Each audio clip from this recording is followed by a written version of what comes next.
দেশ থেকে স্বৈরাচার পালালেও একটি অদৃশ্য শক্তি ধীরে ধীরে মাথাচাড়া দিয়ে উঠছে বলে মন্তব্য করেছেন বিএনপির ভারপ্রাপ্ত চেয়ারম্যান তারেক রহমান। শনিবার কিশোরগঞ্জ জেলা বিএনপির সম্মেলনে ভার্চুয়ালি যুক্ত হয়ে তিনি এ মন্তব্য করেন। তারেক রহমান বলেন, আপনাদের নিশ্চয়ই অনেকের মনে আছে, স্বৈরাচার পালিয়ে যাওয়ার কয়েকদিন পরেই আমি জেলা থানা সহ বিভিন্ন নেতৃবৃন্দের সঙ্গে ভাগে ভাগে বসেছিলাম। আপনাদের অনেকেই সেদিন সেই মিটিংয়ে উপস্থিত ছিলেন। সেই মিটিংয়ে আমি একটি কথা বলেছিলাম যে স্বৈরাচার তো বিদায় হয়ে গিয়েছে, পালিয়ে গিয়েছে, কিন্তু অদৃশ্য শক্তি কিন্তু ধীরে ধীরে মাথাচাড়া দিয়ে উঠছে। মনে আছে আপনাদের এই কথাটি? আমি বিভিন্ন সময় বলেছি। আজকে প্রায় 1 বছর আগে আপনারা বহু মানুষ সেদিন সেখানে উপস্থিত ছিলেন। তিনি বলেন, স্বৈরাচার পালিয়ে গেলেও অদৃশ্য শক্তি মাথা তুলছে মাঝে মাঝে, তা ধীরে ধীরে দৃশ্যমান হচ্ছে। কিন্তু আমরা উন্নয়ন ও উৎপাদনের রাজনীতি করি, শহীদ জিয়া ও দেশনেত্রী খালেদা জিয়ার আদর্শ লালন করি। গণতন্ত্রের অগ্রযাত্রাকে এগিয়ে নিতে হলে আমাদের আর বসে থাকার সুযোগ নেই। আমরা যদি ফেব্রুয়ারির নির্বাচনে ইস্পাতের মতো ঐক্যবদ্ধ থাকতে পারি, জনগণের কাছে যেতে পারি, তাহলে এই নির্বাচনে বিএনপির পক্ষে সফল জনরায় আনতে পারব। বিএনপির ভারপ্রাপ্ত চেয়ারম্যান বলেন, স্বৈরাচার বিদায় হয়েছে।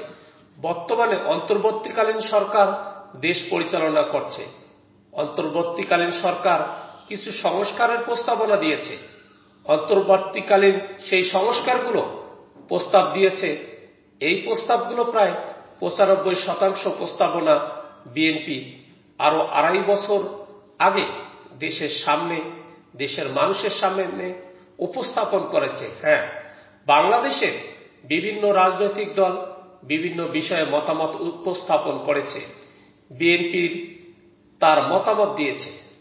হ্যাঁ, কোন বিষয়ে হয়তো অন্যান্য কারো সাথে আমাদের মতপার্থক্য আছে, কিন্তু বাংলাদেশের মানুষের রাজনৈতিক অধিকার, ভোটের অধিকার এবং বাংলাদেশের মানুষের নিরাপত্তা এবং কর্মসংস্থানের ব্যবস্থা করে মানুষের বেঁচে থাকার অধিকারের প্রশ্নে বিএনপির কারো সাথে কোনো আপত্তি নেই, দ্বিমত নেই। অর্থাৎ বিএনপি এই কাজগুলো করতে চায়। তিনি বলেন, আমাদের সকলকে সচেতন থাকতে হবে।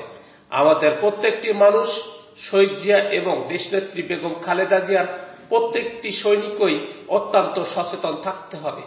কেউ যেন আমাদের নাম ব্যবহার করে, এই দলের নাম ব্যবহার করে, বিএনপির নাম ব্যবহার করে তাদের ব্যক্তি স্বার্থ হাসিল করতে না পারে। কেউ যেন আমাদের নাম ব্যবহার করে জনগণের মধ্যে আমাদের সম্পর্কে বিভ্রান্তি ছড়াতে না পারে। এই ব্যাপারে আপনাদের প্রত্যেককে দায়িত্ব গ্রহণ করতে হবে, প্রত্যেককে কর্তব্য পালন করতে হবে আপনাদেরকে, যাতে করে দলের সম্পর্কে জনগণের মাঝে কেউ কোনো বিভ্রান্তি ছড়াতে না পারে। তারেক রহমান বলেন, সামগ্রিকভাবে বাংলাদেশ জাতীয়তাবাদী দলের কাছে সবচাইতে গুরুত্বপূর্ণ হচ্ছে এই বাংলাদেশের জনগণ এবং জনগণ। এই জনগণের সাথে আমাদেরকে থাকতে হবে, জনগণের পাশে আমাদেরকে থাকতে হবে, জনগণকে আমাদের পাশে রাখতে হবে। যে কোনো মূল্যে আপনাদেরকে